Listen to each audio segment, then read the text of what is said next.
Assalamualaikum warahmatullahi wabarakatuh. Alhamdulillah, selamat pagi para sedulur-sedulur yang saya cintai. Jumpa lagi di kanal YouTube-nya Pak Dikun. Para sedulur, beberapa waktu yang lalu kita semua bisa melihat dan mendengar dari berbagai platform media sosial bahwasanya pihak polisian yaitu Polres Jakarta Selatan telah bergerak cepat untuk meringkus dan menangkap para oknum pelaku tindakan intimidasi dan penganiayaan serta pembubaran paksa daripada forum diskusi politik diaspora Indonesia yang diprakarsai oleh Forum Tanah Air.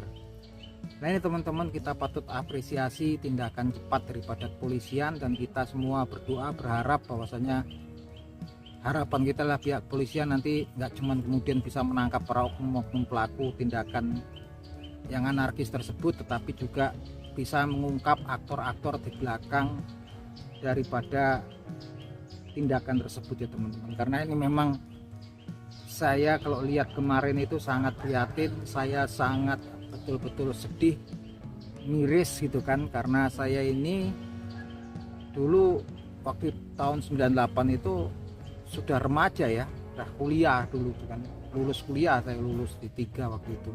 Saya begitu kalau lihat dulu di televisi gimana kemudian para mahasiswa Civitas Akademika terus para aktivis demokrasi semuanya berjuang untuk kemudian menumbangkan Orde Baru yang memang selama Orde Baru berkuasa memang demokrasi di negeri kita ini ditekan ya, direpresi gitu kan, yang kemudian melahirkan era namanya reformasi. Era reformasi sendiri merupakan era baru di dunia demokrasi di Indonesia, yang mana kemudian atmosfer demokrasi di negeri kita itu betul-betul sehat, betul-betul lebih banyak ruangnya ya gitu kan.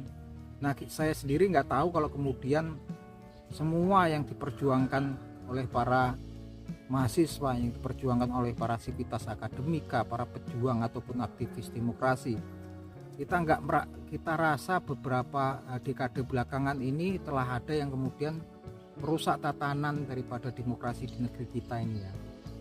Masih hangat teman-teman, beberapa waktu yang lalu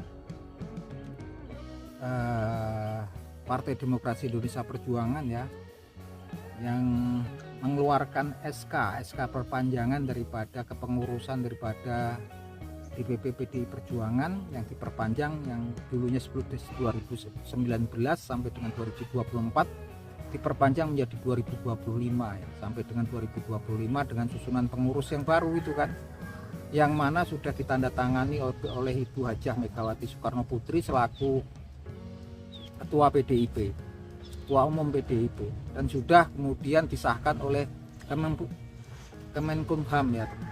Tiba-tiba kan memang kita lihat kemudian ada semacam gerakan dari oknum-oknum tertentu yang kemudian menjebak kader-kader PDIP untuk memberikan tanda tangan dalam sebuah kertas kosong gitu kan, yang mereka dijebak alasannya untuk mendukung demokrasi. Ternyata tanda tangan tersebut dalam kertas kosong tersebut digunakan sebagai dalih untuk mengajukan gugatan di PT UN terhadap keputusan SK perpanjangan pengurusan PDIP 2024 sampai 2025. Dan ternyata ketika para petinggi PDIP bergerak cepat, salah satunya Bung Roni Talampesi, ternyata ketahuan kan gitu kan.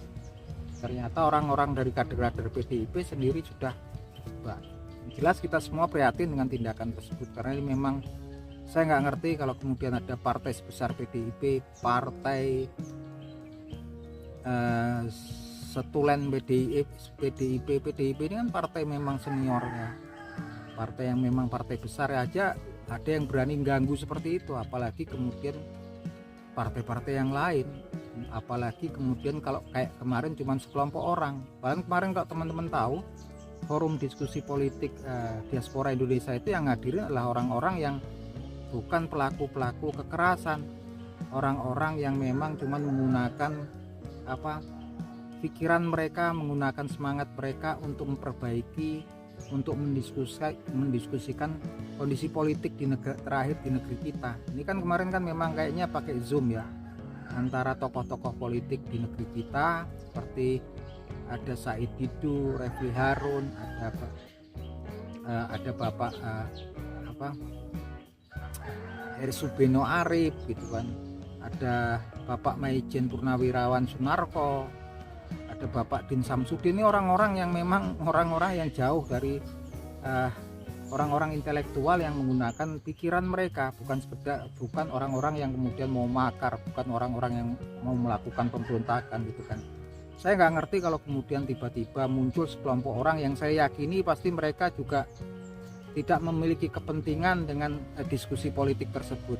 Saya yakini memang orang-orang tersebut juga orang-orang suruhan dan melakukan pengerusakan, melakukan intimidasi, dan lebih parahnya lagi kemarin juga ada satpam yang dianiaya. Artinya memang kemudian ketika pihak kepolisian bergerak cepat, kita semua, seluruh lapisan masyarakat Indonesia, semua elemen masyarakat Indonesia mengapresiasi ya tindakan kepolisian yang memang selama ini kita selalu berharap gitu kan, agar tindakan-tindakan yang merusak atmosfer demokrasi di negeri kita ini untuk kemudian memang diberikan balasan yang setimpal gitu kan. Apalagi kemarin sudah melakukan penganiayaan, pengerusakan dan intimidasi. Tentunya hukumannya berat ya, agar menjadi pembelajaran ya, pembelajaran bagi orang-orang oknum-oknum yang kemudian berusaha merusak atmosfer demokrasi di negeri kita ini. Bukannya konstitusi di negara kita ini kan menjamin hak dan kebebasan kemudian setiap warga negara untuk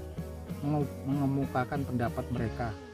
Ini nggak tahu, kita ada aktor-aktor kemudian yang memang saya bilang sebagai invisible hand yang berusaha mengganggu segala sesuatu yang sudah diperjuangkan para pejuang demokrasi, mahasiswa, sivitas akademika di tahun 1998 di era reformasi gitu kan. Sekarang mereka sepertinya bergerak, cuman memang tampaknya memang banyak kan kemarin juga aksi-aksi yang sebetulnya aksi demonstrasi yang ada pihak-pihak tertentu yang menggunakan massa yang tak dikenal kemudian untuk mengintimidasi ya teman-teman.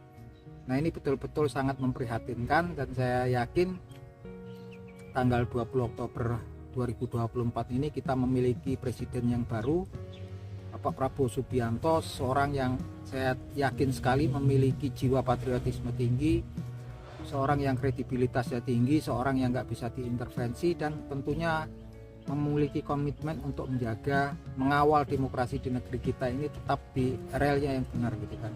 Karena ini sudah betul-betul fasenya fase kritis ya kayak kemarin, dan kita bersyukur banget ini kalau kemudian pihak kepolisian merespon dengan cepat, dan kita semua berharap pihak kepolisian nanti nggak cuma kemudian menangkap para pelakunya, tapi bisa kemudian membongkar para aktor-aktor di belakang daripada kejadian kemarin gitu kan.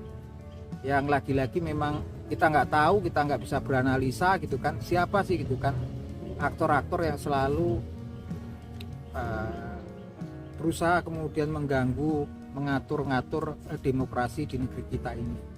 Ini sangat memprihatinkan, tapi saya yakin itu suatu tindakan yang fatal ya teman-teman, karena mereka kemudian forum kemarin juga ditonton oleh putra-putri Indonesia di diaspora via Zoom kalau nggak salah, live via Zoom.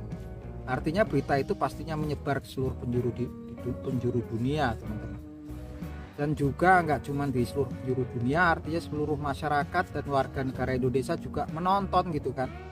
Semuanya tahu sekarang lewat media sosial, karena kemarin kan disiarkan live dan juga kemudian divideokan gitu kan.